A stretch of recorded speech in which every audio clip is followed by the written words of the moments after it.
All are requested to either switch off their mobiles or put them on silent mode.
May I have your lordship's permission to commence the proceedings of the court?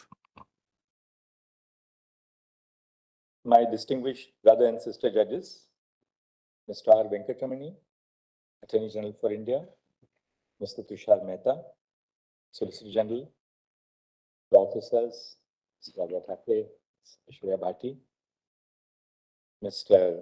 Kapil Sibal, President of the Supreme Court Bar Association, Mr. Vikrant Yadav, Ms. Rashna Srivastava, Mr. Vipin Nair, President of the Supreme Court Advocates on Record Association, family members, all the other office bearers who are here, distinguished senior counsel, family members of Justice Wadhwa, Krishna, Geeta, Rajiv, Darpan, Nidhi, Ashwan, Shreya, Sahil, Mahira, Nanmay, Justice Pratik Jalan is also here this morning with us, and everyone present here. Today we have gathered here to commemorate the remarkable life of late Justice D.P. Wadhwa. For those with an eye for detail, he was at birth Devendra Pratap Wadhwa. He left for his heavenly abode on 8 August 2024. India has lost a fine legal mind, and we have lost a true friend of the legal fraternity, whose examples of integrity, leadership, and fealty to the Constitution shall continue to live. Justice Wadhwa began his legal career in 1958 as a pleader at the Punjab High Court before commencing his practice in Delhi. In 1962, he became an advocate. As a lawyer, he practiced in the district courts at Delhi and the High Court of Delhi. His skills and knowledge were soon recognized, resulting in Justice Wadhwa's appointment as counsel for the Central Board of Direct Taxes in 1971. In April 1980, he was appointed as a standing counsel for the Union Government at the High Court of Delhi. This was followed by his elevation to the High Court of Delhi on 12 August 1983. Justice Wadhwa went on to become the Chief Justice of the Patna High Court from 1995 until his elevation to the Supreme Court of India in 1997. As the Chief Justice of the Patna High Court, Justice Wadhwa heard a PIL against an illegal construction allegedly built by influential people from ill-gotten wealth. Justice Wadhwa sought details of the ownership of the land and how the construction came to be. When none came forward to take the responsibility for the illegal construction, Justice Wadhwa took over the land for the High Court to run the establishment of the Legal Services Authority and ensure that the premises transformed from a site of illegality to a site of access to justice. Talks of his characteristic charm continue to echo in the halls of the Patna High Court, which has also named a lawyer's block after him. His stint as a judge of this court enriched the Supreme Court, and our nation is thankful for it. Justice Wadhwa was not one to complain or squabble. Whenever the journey became hard, Justice Wadhwa worked harder. His measure of success was never about what he got out of the offices that he held, but whether he left those institutions better than he found them. His legal wisdom and clarity was second only to his graceful and conversational style of advocacy and his warm and comforting smile. Justice Wadhwa lived larger than life and made a family out of every place that he went to. As a judge, he knew each of his colleagues and their spouses personally by name, but he also remembered the names of each of the children of his colleagues. Such was his genuine interest in those around him that Justice Wadhwa could swiftly recall where each of the children of the judges was studying, their course of studies, as well as their class. Justice Wadhwa always believed in the virtues of humility and the power of the legal profession to build bridges between people. Justice Wadhwa was known for his integrity, hard work, and as an ardent defender of the rule of law. Over a span of 3 years at the Supreme Court, Justice Wadhwa was on the bench for 586 cases and authored 115 judgments. His judgments not only reflect his astute command over the law, but also his ability to empathize and humanize the litigant before him. Significant judgments authored by Justice Wadhwa continue to guide successive generations of lawyers and judges.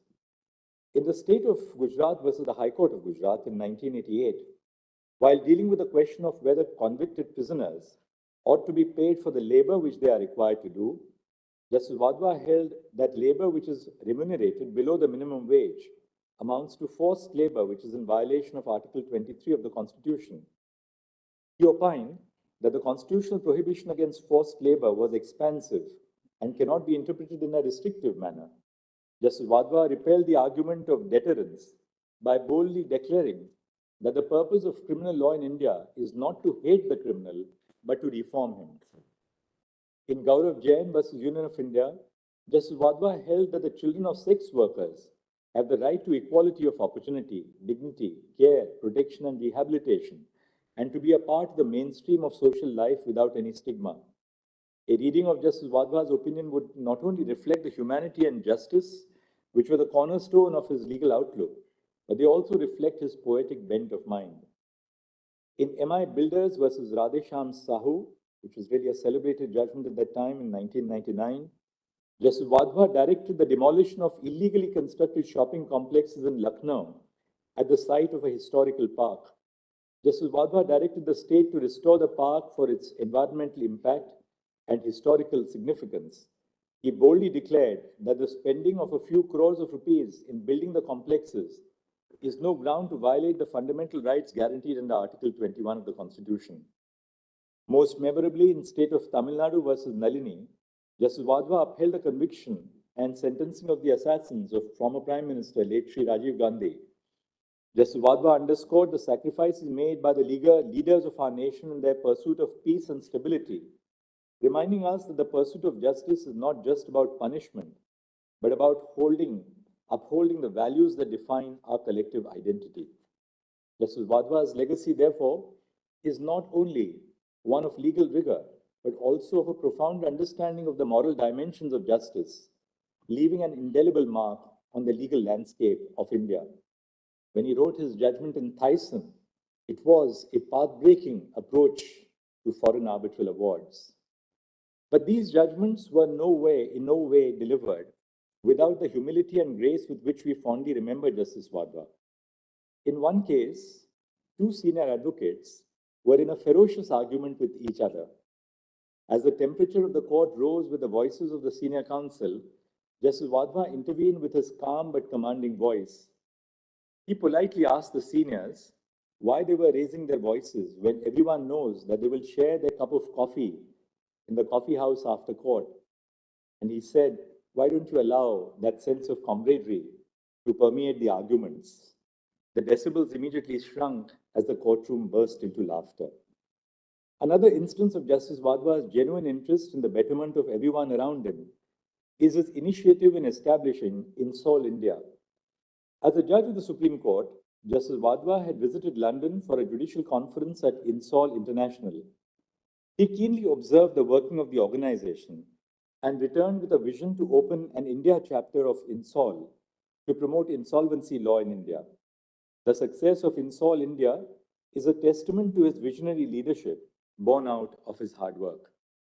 After he demitted the office of a Supreme Court judge, Justice Wadhwa went on to preside over the National Consumer Disputes Redressal Commission and later the Telecom Dispute Settlement Appellate Tribunal. His tenure was marked by his zeal to increase efficiency and uphold the rule of law. Justice Wadhwa was made the chairperson of the Central Vigilance Committee in 2006 by the Supreme Court to look into the issues affecting the functioning of the public distribution systems and to suggest remedial measures. He visited and studied the system in over 20 states and gave his final report. In his report, Justice Wadhwa wrote that the public distribution system of the country has not yielded its intended benefits due to corruption in the implementing machinery.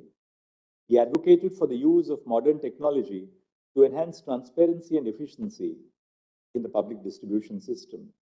Later on in life, Justice Wadhwa was instrumental in setting up a chair at the National Law University of Delhi in the memory of Sri Kundarlal Arora, very distinguished criminal lawyer of his time, and who was related to Justice Wadhwa, his father-in-law. Justice Wadhwa's leadership extended to the realm of capital markets, where he chaired the Committee on Initial Public Offerings and laid down principles for addressing unjust enrichment and improving the allocation of IPOs. These principles continue to influence regulators even today, from humanizing the interface between law and crime, imparting his knowledge to creating a strong consumer movement, to anticipating cutting-edge developments in financial regulation, insolvency, and capital markets. This was, to use the title of John Kenneth Galbraith's memoir, truly a life in our times. Bereavements are difficult, but a life well lived deserves to be celebrated in equal measure. I'm therefore reminded of the timeless poem by Karl Hahn when he says, "Do not stand by my grave and weep. I am not there, I do not sleep. I am the thousand winds that blow. I am the diamond glints in snow. I am the sunlight on ripened grain. I am the gentle autumn rain. As you awake with morning's hush, I am of the swift, up-plinging rush of quiet birds in circling flight. I am the day transcending night. Do not stand by my grave and cry, I am not there, I did not die." Justice D.P. Wadhwa shall continue to live in our collective memories. He is survived by his wife, Mrs. Krishna Wadhwa, and 3 children, Dr. Geeta Wadhwa, Mr. Darpan Wadhwa, who is a member of our fraternity, the bar, and Mr. Ashwin Wadhwa. His son-in-law and daughters-in-law, Dr. Rajiv Suneja, Ms. Nidhi Jalan, and Ms. Shreya Dhawan, and 3 grandchildren, Sahil, Mahira, and Anmay. As I said at the outset, Justice Pratik Jalan is part of the audience today. We extend our deepest condolences to his family, friends, and colleagues. May his soul rest in eternal peace. Mr. Attorney General. Honorable Chief Justice of India, Honorable Judges of the Supreme Court, my brother Solicitor General of India, Additional Solicitor Generals, President and Office Bearer of the Supreme Court Bar Association, distinguished Senior Counsel, President and Office Bearer of the Supreme Court Advocates and Record Association, members of the Bar and family members of Justice D.P. Wadhwa, ladies and gentlemen. We have gathered here today to honor the remarkable life and legacy of Justice D.P. Wadhwa. On solemn occasions of remembering the lives and contributions of honorable judges of this court, we not only chronicle special and important milestones in their lives in terms of chronology of events, all of which may have their distinct and notable features. but we also endeavor to present a portrait which captures with relevance some of the distinguished contributions made by them. The portrait of Justice D.P. Wadhwa carries with it notable contributions made by him, both on the bench over 14 years as a judge of the High Court of Delhi and less than 2 years as Chief Justice of the Patna High Court, and during a period of 3 years as a judge of the Hon'ble Court, and thereafter as the President of the National Consumer Redressal Commission and the Chairperson of the Telecom Dispute Settlement and Appellate Tribunal. It's indeed interesting to note that, like many great names in the field of law, justice, and public services, hail from Lahore. Justice Wadhwa, hailing from Lahore and born in the family of a lawyer, founded the legal career in Punjab, and his shifting with practice to Delhi marked the beginning of a remarkable professional career. His professional history shows that his practice in the District Court and the High Court of Delhi earned him high regard and reputation for being a counsel with admirable practice. His journey in 1971, from being counsel for the Central Board of Direct Taxes, and in 1980 on becoming Central Government Standing Counsel in the High Court of Delhi, is a roadmap of deep professional commitment, excellence, and integrity. During the years of 1980 to 1983, I had the opportunity of being on the other side in a number of wide-ranging cases. I must say it is my duty to record that his amiable encouragement and warm wishes in my professional career were so encouraging and indeed indelible. I think that was Justice Wadhwa's general disposition to encourage younger entrants to the bar. I may also record that his inquiring mind, accompanied by a soft-spoken personality, went beyond matters of law, and I can recollect many occasions when we exchanged information and thoughts on Indian culture, poetry, and philosophy. All this is very invigorating, given the professional demography of the Delhi High Court in the early 1980s. Given the exceptional quality of his contribution as a judge, it was but natural that he was called upon to discharge certain responsibilities heading committees and matters of public importance. If only someone were to write the structural changes and the accountability principle which came into the public distribution system and which looks very different today, the contribution of Justice Wadhwa Committee will stand out as one of the most significant milestones. With visionary outlook, the learned judge very strongly recommended adoption of digital technology which can bring in transparency. His further suggestion that state-level corporation and Panchayat Raj institutions should be substantially involved in the system has led to significant institutional changes in the PDS system. It's noteworthy to see that many of the suggestions given by the learned judge have become part of the public distribution system under several state and central schemes. The report of Justice Wadhwa Committee on initial public offerings at the request of SEBI had assisted SEBI in its endeavor to deal with any abuses and illegality in the IPO scheme. Justice Wadhwa had to his credit yet another contribution, and that was the formation of Install India, which was the emanation of long-cherished desire of the legal fraternity, chartered accountants, company secretaries, and other corporate associates to have an association to promote exchange of ideas, dissemination of information, and an emerging understanding of the insolvency law across the globe. The deliberations of Install India and in association with Install International can certainly be assigned a significant role in the evolution of insolvency law in India. We often talk about the predispositions, the proclivities of honorable judges. Evaluations of the judging process of appellate constitutional courts, if to be realistic, must go beyond this. In contemporary times, the yesteryear's formalism that judge only apply law do not make it reasonably buried. The principle of deference to other agencies, which Judge Richard Posner calls process jurisprudence, involves modesty in lawmaking. Constitutional restraint to legislative invalidation calls for higher deliberation. All these functions collectively inform the judicial process. Each one of the chapters or domains of judging, if you may consider so, also demands artful delineations of rules of judging. Keeping all this in view, if you scan the judgments and opinions of Justice Wadhwa in the field of tax law and other fields, we can see how ably he perceived these distinctions and applied them. He skillfully put to service his practice of tax law and the exposure to the emerging branches of practice in the Delhi High Court in the 80s. I particularly have in mind his reading of Section 290 of the Income Tax Act and how ingenious legal procedures devised to circumvent this provision need to be guarded against. Next comes his opinion in the case of Kerala Agricultural Income Tax Act in state of Kerala with Shanti Verma Jain, where he thought the claim for exemption on agricultural income by a trust whose dominant purpose was propagation of particular religion was not well founded. These are not mere ephemeral opinions. They add to the collection of principles which will be very often required to be applied. I think we'll be doing great contribution to the restatement of our tax laws if he can reflect and write on some of his affirmation of seminal principles and the subtle nuances introduced in the application of law. So also his opinions in application of proportionality principles in service law. The short period of his service in the Supreme Court notwithstanding, the remarkable volume of judgments spent by Justice Wadhwa and the relevance will be remembered as noteworthy. His opinions in the field of criminal law to show the balance between strict views and leniencies. His views on the case of former Prime Minister Rajiv Gandhi assassination case in confirming death sentence has stood the field for long. I find many instances when the Honorable Judge found it disconcerting that in criminal matters, where the ethics of punishment is a liberty issue, high courts had not employed relevant care.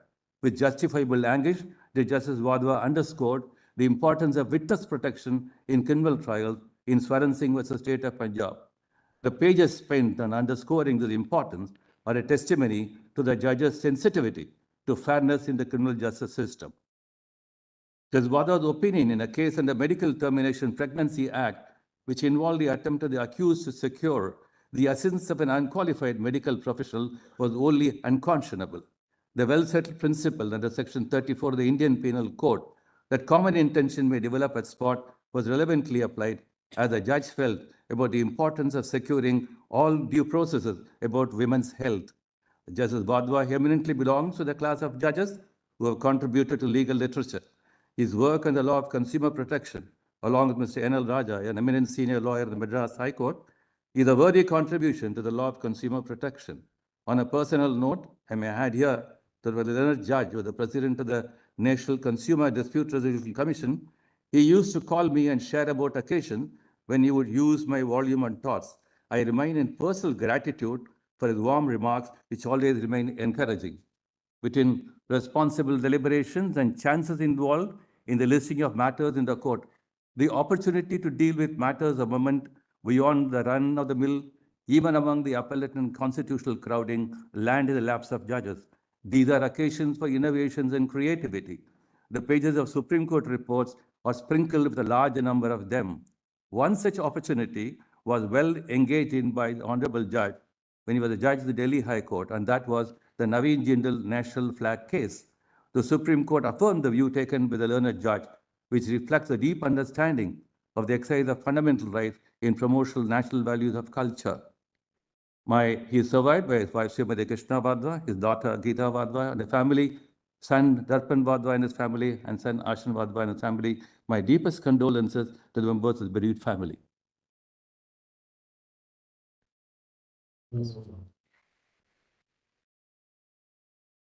Honorable the Chief Justice of India, Dr. D.Y. Chandrachud, Honorable Judges of the Supreme Court of India, Attorney General for India, Shri Venkat Ramani, Solicitor General for India, Shri Tushar Mehta, Additional Solicitors General of India, Vice President of the Supreme Court Bar Association, Secretary of the Supreme Court Bar Association, members of the Executive Committee of the Supreme Court Bar Association, President of the Supreme Court Advocates on Record Association, Shri Vipin Nair, Vice President of the Supreme Court Bar Association, Secretary of the Supreme Court Advocates on Record Association, Office Bearers of the Supreme Court Advocates on Record Association, Senior Advocates of the Supreme Court of India present here, colleagues at the Bar, Advocates on Record, members of the Wadhwa family, and friends.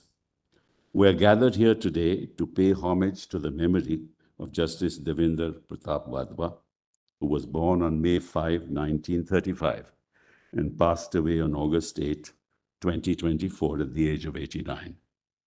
As I began to pen the journey of his life, both as a judge and as a man behind the judge, I marveled at the values that he cherished and practiced, his sense of right and wrong, empathy for those unjustly dealt with, and the courage that he displayed in a world of falling standards of integrity.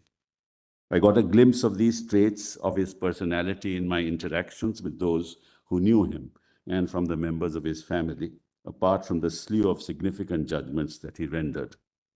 From a humble beginning through sheer hard work and commitment, he came to play a significant role as a member of the legal fraternity. He adorned this court after having served as a judge of the Delhi High Court, as well as the Chief Justice of the Patna High Court. Justice Devendra Pratap Wadhwa had to overcome grave adversity in his early childhood. His father passed away when he was only 4. That was way back in 1939. Then came the partition of India. One can imagine the impact of the tragedy of partition on a 12-year-old. It broke millions of homes and destroyed millions of lives. The Wadhwa home was one such home. The unheard tales of grief and woe impact our lives even today. Yet from these tragic events emerge stories of some brave sons and daughters of India who struggled, had the courage to face adversity, and set examples for us to emulate. The journey of some of these brave persons symbolizes the quintessential human spirit to conquer extreme adversity and rise to the pinnacle of power. Justice Devendra Pratap Wadhwa, by the dint of his commitment to hard work and the values that he espoused, rose to become a judge of this court. As we all climb the ladder of life, we need to honor those who hold up the ladder, without whom we will fall by the wayside. That is the support system we all need and must never forget. When the Wadhwa family were displaced during partition, they stayed with their mother's brothers at several places, starting from Kullu. The family had to struggle for a living, but benefited from the unflinching support of Devendra's maternal uncles, who not only helped them financially, but also educated them, helping them to realize their dreams. It is this support that molded young Devendra's character and taught him the values of commitment to not just his own family, but also the extended family of citizens of this country. Justice Devendra Pratap Wadhwa cleared his BSc from Allahabad University and then pursued his LLB at the University of Delhi. In 1958, he became a pleader of the Punjab and Haryana High Court, and in 1960, having become an advocate, he started his practice in Delhi. He joined the chambers of Kundanlal Arora, a seasoned practitioner of criminal law, who soon realized that young Devendra had a spark in him, having the necessary qualities of head and heart to be a successful lawyer. So impressed was he with young Devendra's character that he suggested that Devendra would be an appropriate suitor for his niece, Krishna Wadhwa. After a few years of practicing largely in the trial court, Justice Wadhwa got an opportunity to practice in the Delhi High Court when he was appointed counsel for the Government of India. This enabled him to appear in multiple causes before the High Court, where he excelled. Judges soon realized that he was a lawyer who would be a great asset to the bench. He was offered judgeship at a time when lawyers considered it both an honor and a duty to move from the bar to the bench. He accepted the offer with humility. Thus began his journey as a judge in 1984. In 1985, after a long stint in the Delhi High Court, Justice Wadhwa was appointed as Chief Justice of the Patna High Court. In a short span of 1.5 years, he brought in sweeping reforms in the state's judicial system, endearing himself both to the members of the bar and the bench. He left behind a legacy which is remembered till date. As Chief Justice of Patna High Court, he activated the Department of Vigilance in the High Court to ensure that the administration of justice is done with an iron hand. He inculcated the importance of punctuality in officers both on the judicial and the administrative side of the so-called subordinate judiciary. He activated the Legal Aid Committee, where he involved young members of the bar by forming committees to visit jails across Bihar. This was a step towards jail reforms. As the Chief Justice of Patna High Court, he personally visited every district in Bihar, for he loved to travel by car. During one such visit, he found that a person who had been granted bail by the High Court continued to be in custody as the jail authorities had not received the bail order. He therefore ensured that the moment bail is granted by the High Court, information to this effect was sent by fax to every district to implement bail orders forthwith. This brought about a sea change in the lives of people. 2 centers of free legal aid were opened in Musalapur Ghat and Lady Stephenson Hall, where members of the legal fraternity sat every evening to give free legal advice. A magazine called Aid and Advice was launched under his guidance, with the chief editor being Justice A.K. Ganguly. Acquisition of the historic White House building for the High Court, setting up a railway reservation counter, canteen, bookshop within the Patna High Court were all because of Justice Wadhwa's initiative. While on the bench, he was extremely courteous and always encouraged younger members of the bar. There were many instances when he would ask a junior lawyer to argue the case. It is only when he found that the case was likely to be dismissed that he would call upon the senior to argue. Such was his attitude towards the young members of the bar, and he became exceptionally popular. When he discovered that there was no sitting space for the young members of the bar in the Patna High Court, he created a space for them, reflecting his genuine concern for every section of the legal fraternity. The fact that there is a Wadhwa chamber in the Patna High Court is evidence of the legacy he left behind. Justice Wadhwa was elevated to the Supreme Court in 1997 and served this court till his retirement in the year 2000. His judgments reflected his concern for the supremacy of law and protection of the rights of individuals. He anchored the judgment in Pepsi Foods, which laid down that high courts, in exercise of their inherent powers, must quash criminal complaints and summoning orders in cases where the launch of a criminal prosecution is an abuse of the process of the court. He exhorted magistrates not to be quote unquote silent spectators when complaints are filed, and laid down that the order of the magistrate summoning the accused must reflect that he has applied his mind to the facts and the law. This judgment has been the first line of defense for individuals cursorily hauled up before trial courts in mala fide complaints. His concern that processes of the law must be fair and reasonable is evident in his several pronouncements. In Zunjaru Bhikaji Narvarkar, he held that disciplinary proceedings cannot be initiated against an officer on mere suspicion or on information which is vague and indefinite.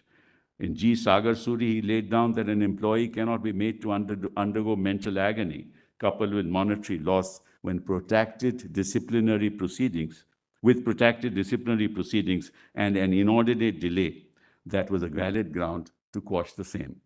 In Jaspal Singh Sehgal's case, Justice Wadhwa brought in fair and objective standards for awarding maintenance by directing that the family court must ensure that the wife can live in reasonable comfort, considering her status and the mode of life she was used to when she lived with her husband, but that the amount fixed cannot be excessive or extortionate. He was attentive to the plight faced by women and children in our patriarchal environment and upheld the right of the second wife and children born out of such union to receive pensionary benefits on an equal basis along with other beneficiaries. Justice Wadhwa was very meticulous in acknowledging the role of precedent in his pronouncements. This brought about needed clarity to several areas of law, especially taxation and service law. He always held state authorities to a very high standard of fairness and reasonableness. In MI Builders, he upheld the order of the Allahabad High Court, setting aside a contract for the construction of an underground shopping complex in the iconic Amirud-Daulah Jhandewala Park at Lucknow. He admonished the state authorities, holding that bad governance sets an example allowing for judicial review where the impugned action is against law or in violation of the prescribed procedure or is otherwise unreasonable, irrational, or mala fide. In another judgment, noting the strong language used against the petitioner in a counter affidavit filed by the union, he cautioned them, observing, one can be firm without being impolite. In the UP State Cooperative Land Development Bank, Justice Wadhwa expounded the vastness of the High Court's powers when exercising its jurisdiction under 226 to protect the citizen when wronged, whether the wrong be done by the state or instrumentality of the state, a company or a cooperative society or association or body of individuals, whether incorporated or not, and even an individual. At the same time, he cautioned that High Court should not interfere when an equally efficacious alternative remedy is available, or when there is in place established procedure to remedy a wrong or enforce a right. he always struck a balance between all interests and sincerely endeavored to give full meaning to the phrase complete justice. I had the privilege of appearing before him in several matters. As judge, Justice Wadhwa was a man of few words. His expressions on the bench seldom revealed the way the matter was moving. However, on occasions, a bemused smile gave us a faint flicker of hope or despair, as one could never read his mind. He was a great listener, and having participated in proceedings at all levels of the judicial hierarchy, he could instinctively separate facts from fiction and arrive at a just verdict. His judgments reflect clarity of thought and exude a sense of justice which he embraced all his life. Outside court, Justice Wadhwa brought the same conviction and clarity to each of his endeavors across a range of issues. In 1997, he was instrumental in forming INSOL, a worldwide federation of lawyers specialized in insolvency law. And he was the only Indian member of INSOL International at that time. An archive is in fact named after Justice Wadhwa in recognition of his role in the development of insolvency regime in India. He presided over several important commissions and prescribed critical reforms, including the 2006 Supreme Court appointed Commission on Eliminating Corruption in the PDS system, which spent 8 months consulting all stakeholders from government officials to NGOs to fair price shops licensees and closely scrutinizing the gaps in the PDS system in Delhi. The Commission's recommendations were detailed and far-reaching, setting out stage-wise steps that needed to be taken in the short term and in the long term to ensure that every person in Delhi had enough food on their plate. The Commission was also one of the first bodies to recommend the use of technology to prevent fraud and leakages in the PDS system and advocated for self-help groups from marginalized communities to be trained to run fair price shops so that affected persons could actively participate in the running of the system in which they had the most at stake.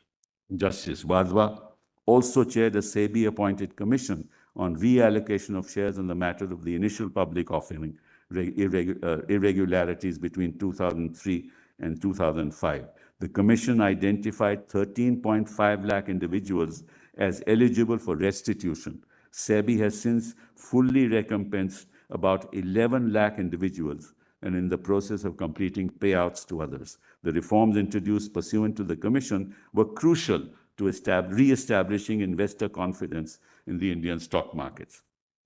A committed family man, he taught his children to believe in themselves and encouraged them to realize their dreams.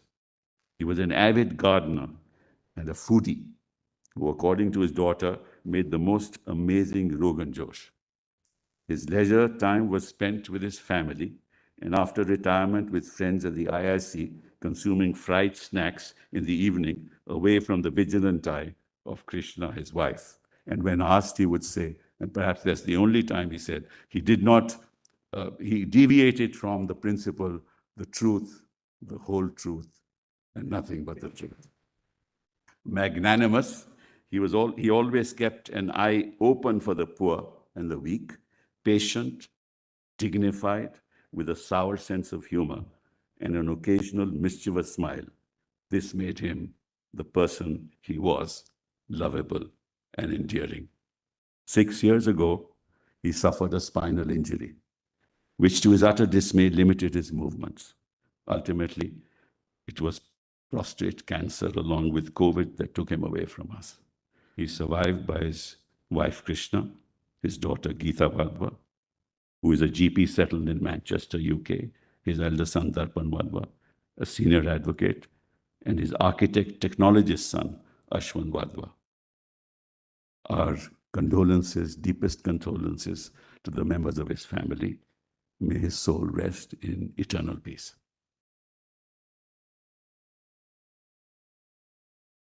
May I request all of you to stand up to observe 2 minutes silence in memory of late Justice D.P. Wadhwa.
May I have your lordship's permission to conclude the proceedings of the court? All courts will assemble at 11:30 for normal judicial work.